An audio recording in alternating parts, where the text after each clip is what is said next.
Previously on the Novympia channel. This is Gorte Ulvaham. And coming up, there's the kind of potential there to make it a real wow moment. I also think milk that flip. Ew. I find you very rude. The Novympia channel is made possible by our gorgeous patrons who get access to the most unappealing crap you'll find anywhere on the whole internet. Cue the snafu! You just went... I went to do it. And we're here. And we are here. We are back again. It's your girls, Nova and Olympia here. If you Nova, are Olympia. new to the channel and haven't seen our content before, then we are usually in drag, but not today, can't be asked. No, we are trying to catch up with all of the new Eurovision entries we received over the weekend. If you have missed any of our reactions, there is a playlist linked somewhere. You can go look on our channel. But next up on our list is Malta. Okay, now listen, just full disclosure. We have seen Malta's entries. We watched some of the national final. I did not think they had a single option. Let's talk about a single option. Don't be rude. Are you kidding me? I disagree. Well, I think Malta have a problem with way too many. Their pool to choose from was way too big. I think their final selection of songs was pretty solid. Okay, I find that to be fairly absurd. Fuck my drag, right? The thing is, the Malta's national final to begin with, when you first kind of hear the songs, it's super low budget. It's not the fault of the artist, it's not the fault of the songs. The presentation just kind of makes them feel really rough. It requires a lot of imagination. A lot. It's all an exercise in potential. But then when it rolled around to them actually doing these kind of live performances, yeah, all right, there was something there to work with. And we also received music videos from each act in the finals, so we had further ideas as to potential visuals for these performances. You'd just love to be a fly on the wall in some kind of production meeting about how Malta are kind of going about doing this, because some of the, I don't know. Anyway, we're not going to be negative, Nova. We're certainly not going to talk about anyone specifically in a negative manner, are we? My personal favourite from this selection was Denise with Mara, but unfortunately for the final, she had bronchitis and nearly dropped out altogether.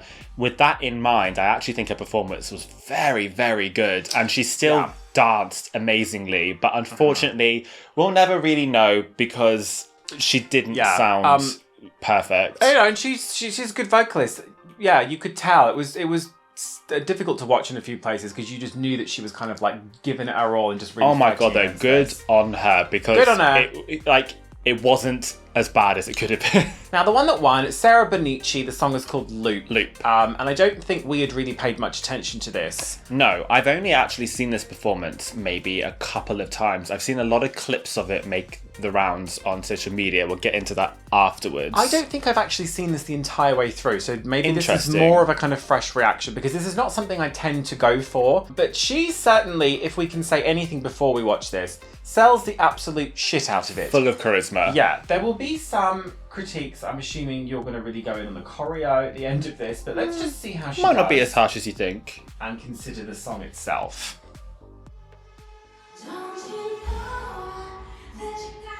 She's got the London look. I love the gap in her teeth. I love it. Okay, I mean, she looks like a star. Voice is great. She's got a very kind of breathy tone to her voice, which I don't hate. And do you know what? In terms of the choreo, well, say what you will about it, but she's doing it well, I think, for the most part. Yes. I really hate this outfit. I think this is fine for this. For Eurovision, we need something beyond a black mesh bodysuit.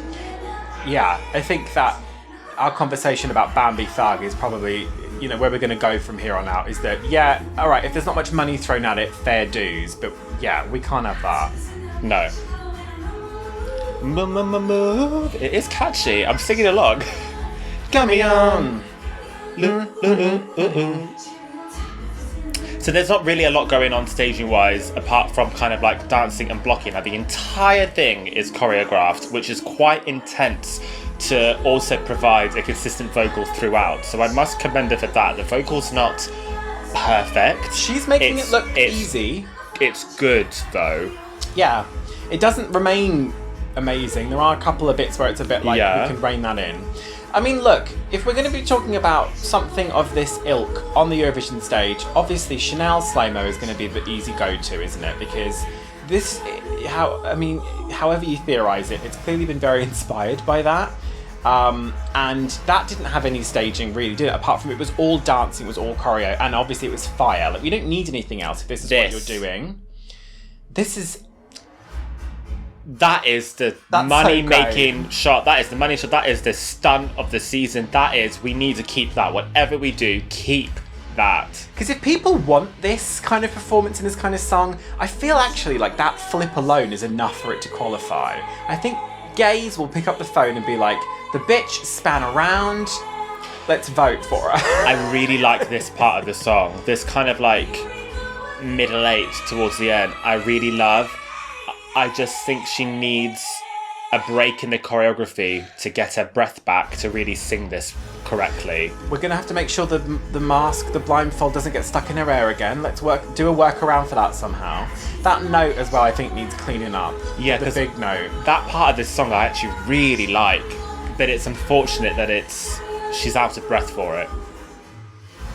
I think second dance break, so great. So great. The song deserves a bit of a revamp as well. I think production-wise, they could try and up the ante a little bit, because it does read a little bit like Diet Chanel. But the thing is, she does it well.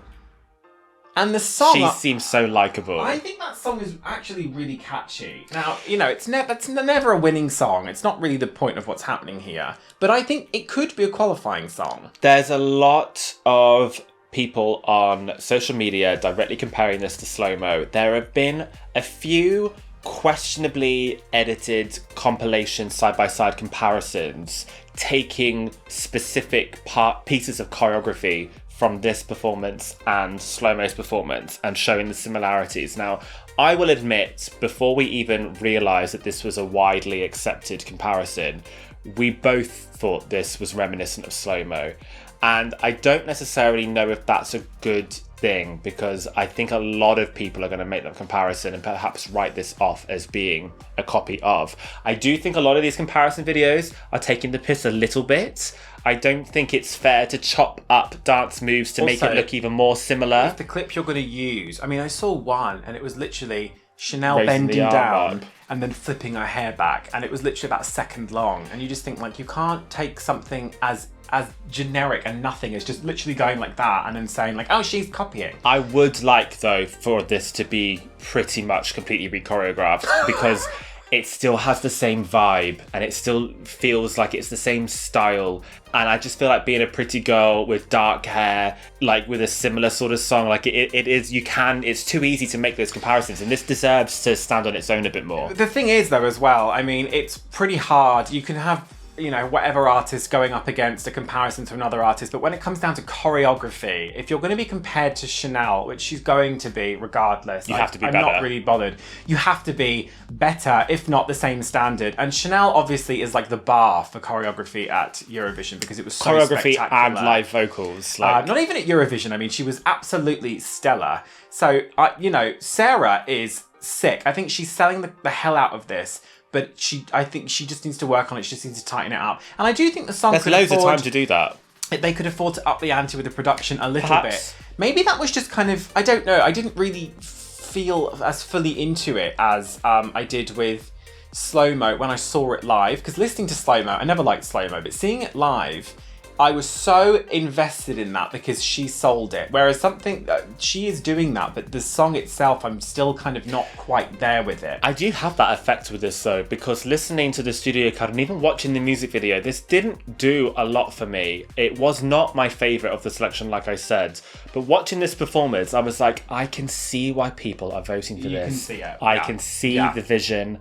I get it. I think there's some work to be done, but I get it. I like this. I want it to be great. It could be great. I think this was clearly the best choice that they had to send. And she absolutely agree. Obliterated the votes, didn't she, in the national final? She was clearly the favourite. I will forever think, though, if Denise just had her voice, I would have rather had that. But I understand you can't really vote for someone who's sick. Do you know what, though? Yes. I do think in the end, though, this has a higher chance of qualifying than Denise did. I never loved Denise's one. How dare you? I think Denise... This is more high energy, which is like, people are in a party vibe, they're going to want to pick up the phone. This has a higher chance. I think than she Denise did. had a more complete package ready. The styling and the visuals, even with the limited staging we had, the colour story and everything was more put together, more cohesive, more ready to go. A clearer idea. Yes. This is a little bit generic. We're dressed in black and we're doing some great choreography, and there's not really anything else. It's quite a blank canvas, which is also quite exciting because they could do something with this. They just really, really want to work on it. And Malta wanted to, let's talk about when Destiny, how badly did Malta want to win with Destiny? They absolutely, if anything, they probably went in a bit too hard because they really kind of spammed social media. Do you remember when she was everywhere, vote for Malta? But Destiny's staging was incredible. That was so good. But my good. point is that Malta clearly want to win. They want to win so bad, and they could really do something with this. It's not going to win, is it? But there's the kind of potential there to make it a real wow moment. I also think milk that flip. Ew. The flip is clearly the best selling point. Yeah. Which I don't know, a tiny is that really going to be something worth seeing if that's the best part of the I just think that's so great, and for people who have never seen this before, that is going to be a moment where the casual viewers go, It was, oh my god! Yeah, it was a bit of a gasp because we were just kind of like, what the hell just happened? It's the blindfold. Include the most exotic fruit we can find. Bananas. But the blindfold makes it Yeah. even more high stakes. Yeah, it's like, oh, you want me to do this shit and I can't even see? I'm gonna do it. Move. Yeah, the song's not really doing much, is it? But this is, it's gonna be one of, at this point, I think it's looking like a fun year. It's gonna be a strong year. Where have you put it in your... I have this 7th out of 10. Wait, what? Bananas. 7th? Yes. How do you work that out? Oh, we've got 10, have we? We have 10 and I have this 7th. If you click... Well, I've got it 6th and you've got it 7th. Yes. Yeah, I've got it high. I've got it higher than Spain just by one because I feel like, to be honest, for me they're a bit comparable. So you've got to put one higher than the other. I have it a couple below Spain. Not comparable in style, but comparable to what I would want to listen to, what I would want to watch. I don't imagine it's going to really remain in the top 10, but I don't know if they really work on that, they could find themselves shooting up a little bit. We'll what be do you watching think this one. We'll be looking for about it. Sarah Bonnici? What do you think about Malta's entry? Let us know in the comments down below. And as always, subscribe if you like. Feel free. We're going to be doing this all season long. Yes, we are. Social media is going to be appearing on screen, and we also have a Patreon with some exclusive garbage over there. If you'd like to head over, then I don't know what, the link will be arriving on screen just presently. Something. What What you gonna do with all that ass? We'll let Sarah cover the vocals. That was Eurovision. Unacceptable. The sound That was just really came out bad. of me. Boo! Yeah, that was shit. Oh, that's really shit. I'm disappointed. That's really shit. Oh, and also we have a Twitch. Join us for game night. Yeah. Game night. Playing games, having fun, all night long. 2 hours only. That's where we're going to leave it now. Oh, All right. and you can now say goodbye in Maltese because you learned that. Ya Hosni Hazin. Okay. And a mehaba to our newest patrons, Connor J. L, Angel, M. Saunders, and Matthew Locke. I just said goodbye. You heard it. Everyone You else did heard in the room. You did say that in the room. Everyone Yeah. heard it, yeah. Yeah. Do it again. Cempel il Pulizia. Join the Patron, we'll do a shot of Patron. Creature.